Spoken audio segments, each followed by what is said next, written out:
तोड़ दी ने तो वो आतंक में आज ने तो सब।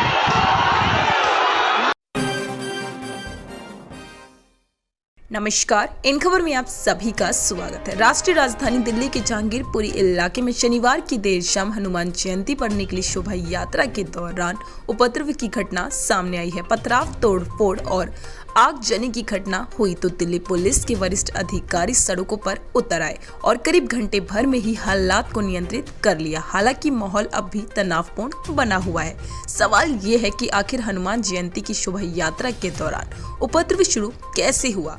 इसे लेकर दोनों ही पक्षों के अपने अपने दावे हैं। एक पक्ष ये दावा कर रहा है कि पीछे से पथराव किया गया, तो दूसरे पक्ष का दावा है कि उनके धार्मिक स्थल के अंदर दाखिल होने की कोशिश की गई। अब सच क्या है ये तो घटना की जांच के बाद ही सामने आ सकेगा, लेकिन इलाके में तनाव है। पुलिस का दावा है कि हालात नियंत्रण में है, लेकिन जहांगीरपुरी की सड़कों पर गोलियों में उपद्रव के निशान हालात की गंभीरता बयान कर रहे हैं। सड़कों पर पथराव और चप्पलें बिखरी पड़ी हैं। वहां के रहने वाले लोगों का यह कहना है कि सुबह से ही अलग अलग शोभा यात्रा जा रही थी, सब कुछ शांतिपूर्ण चल रहा था। लोगों का दावा है कि शोभा यात्रा में शामिल कुछ लोग एक पक्ष के धार्मिक स्थल में घुसने की कोशिश कर रहे थे। इसी को लेकर विवाद शुरू हुआ।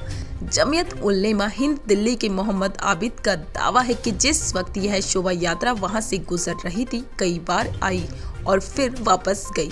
लोग धार्मिक स्थल में घुसने और अपना झंडा लगाने की कोशिश कर रहे थे। उन्होंने इस घटना के पुलिस प्रशासन को जिम्मेदार बताते हुए कहा कि पिछले साल भी शोभा यात्रा के दौरान कुछ घटनाएं हुई थीं, जिससे प्रशासन ने सबक नहीं लिया। वहीं दूसरे पक्ष के स्थानीय लोगों का दावा है कि शोभा यात्रा जब एक पक्ष के धार्मिक स्थल के करीब से निकल रही थी, तभी अचानक पथराव शुरू हो गया।